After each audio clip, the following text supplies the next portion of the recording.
things that is important to remember about the work that we're doing with Enlightenism. I am greater than the I that I created. The greater power of God exists within me as consciousness. It exists within all of us. But we must understand that for ourselves, because we must discover it for ourselves. And the only way you can discover it is to let go of what others have told you, to get on another path, another journey, the inward journey, where you're going to separate yourself from your dependency on the past. It may seem like it's cruel or an unjust statement, but most things in Enlightenism seems to people that have not embarked upon the inward journey to be different. Seems to be callous or insensitive. How long do you want to be enslaved by someone else is a question you have to ask yourself. How long do you want to continue seeking the greater power outside of you? How long? And if you want to stop chasing the greater power outside of you and be bold enough to search inside, where you will deal with consciousness. The greater power of God is consciousness. It exists in the present moment in your life. It's not in the past. The past is dead. And everything in the past is dead. And everybody that was in the past is dead. But you are here in the present. And most of us have been depending upon the past to teach us about the present, or to live in the present. There is another way to think and live. It's called self-acquired, direct knowledge of the greater power of God within you. And just think about it for a moment. Just think. If someone is enslaved by another person, then the other person believes the slave, the person that's enslaved them, has the power and the freedom. So that when you do everything in your life to become like the person that has enslaved you, then you become that person in mind, in beliefs. Not talking about in form. See, we're not talking about the form.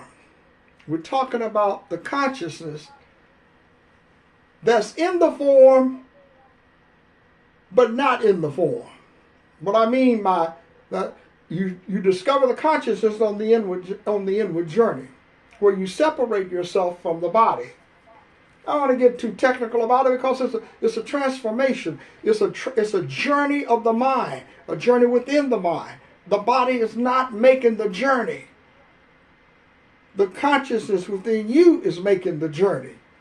You're on a different path.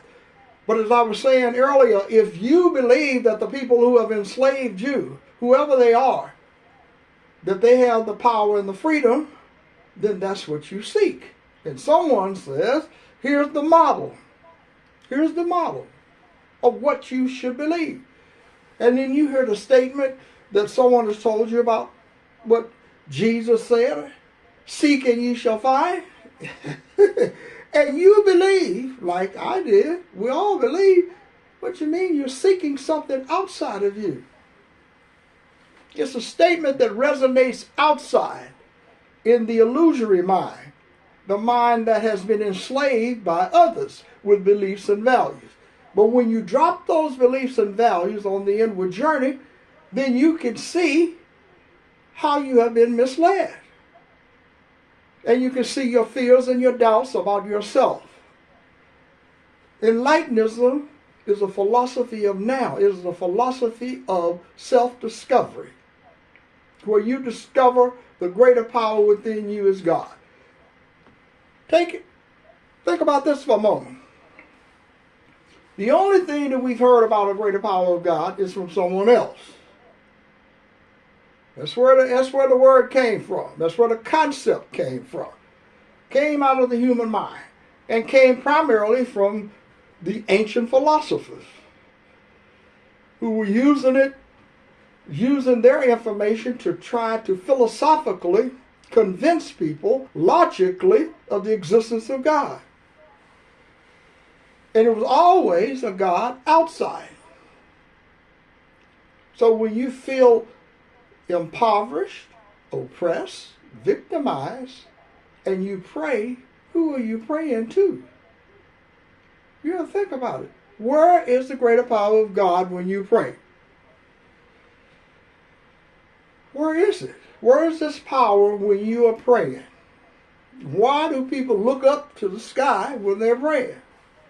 Why are they on their knees when they're praying? Why are you on your knees? Well, because someone said, particularly King James version of the Bible that he codified in 1611, he's talking about a kingdom.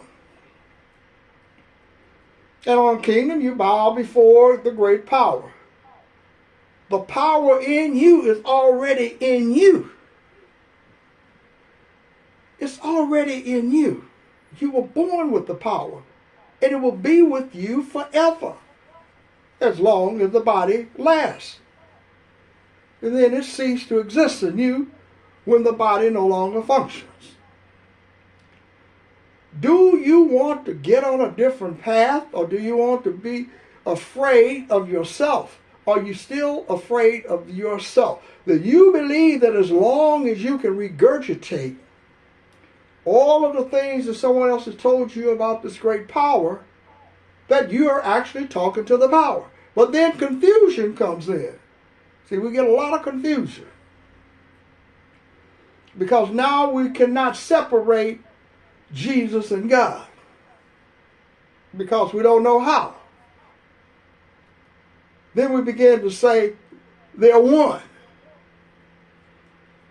They're one in the sense of being an individual, not consciousness. Consciousness is not singular. It's infinite. It's energy. It doesn't need a physical place to live, to exist. So I am aware of being aware that I am aware. I am aware of myself, being aware of myself. Sounds kind of like it's confusing a little bit, but it's not. You think about it. You are the observer, where you're observing yourself. You said, I am aware of being poor, I'm aware of being rich, I'm aware of being wealthy, I'm aware of being black, I'm aware of being white. Well, that's who you are. And so you're not going to get a different perspective if you are enslaved or victimized by someone else, and now you think that you have moved from one physical place, say like Mississippi, to Ohio in the 19th century. And now you're free. The river separated you from your freedom, as the stories go, that we have read about.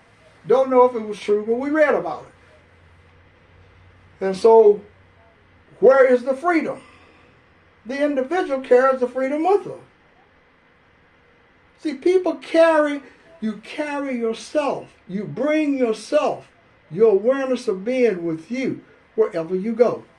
Wherever you go, you're aware of being someone. You're aware of being someone. And that awareness is a judgment about who you are. When you release the judgments about that you have acquired about who you are based upon what someone else has told you, then you can see the greater power of God in you. Then you know you have to discover it. But in order to discover it, you have to let the other God that you heard about go. Because that's where the confusion is. So we become confused. We think that we're supposed to live, say, for example, in the society where we're living today, we're supposed to live here and prioritize our lives on education, status, and wealth. And that's how we judge people. We don't ask any of the politicians or anyone about God. Not the God they read about. Not the God they studied in school. But God said, tell me something about the God in you. Tell me something about him.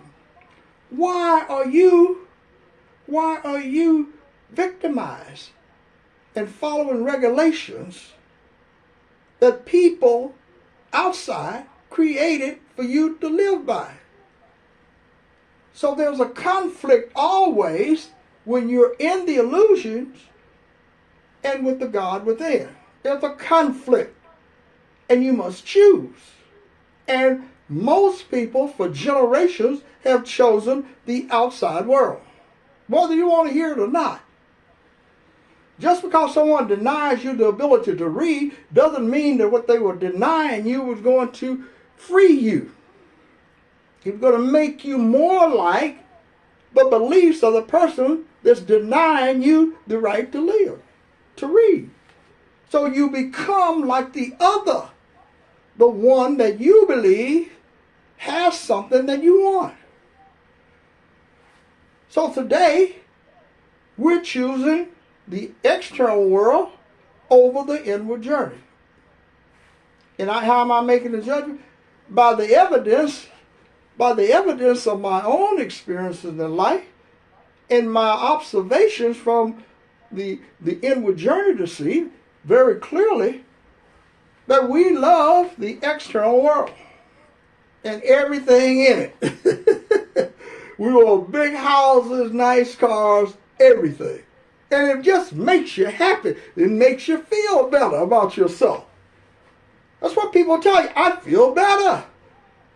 All the wealthy people say they felt good when they no longer have to worry about paying their utility bills, or worrying about groceries, or worrying about insurance. It made them feel better about themselves. Because that was the goal. That's what you seek. So you want to leave the impoverished environment to go to another place. In this other place, you believe is freedom. It's just like the slaves trying to go from Mississippi to Ohio or somewhere and thinking that you're free. You're not. Freedom is freedom of the mind. Freedom is self-discovery.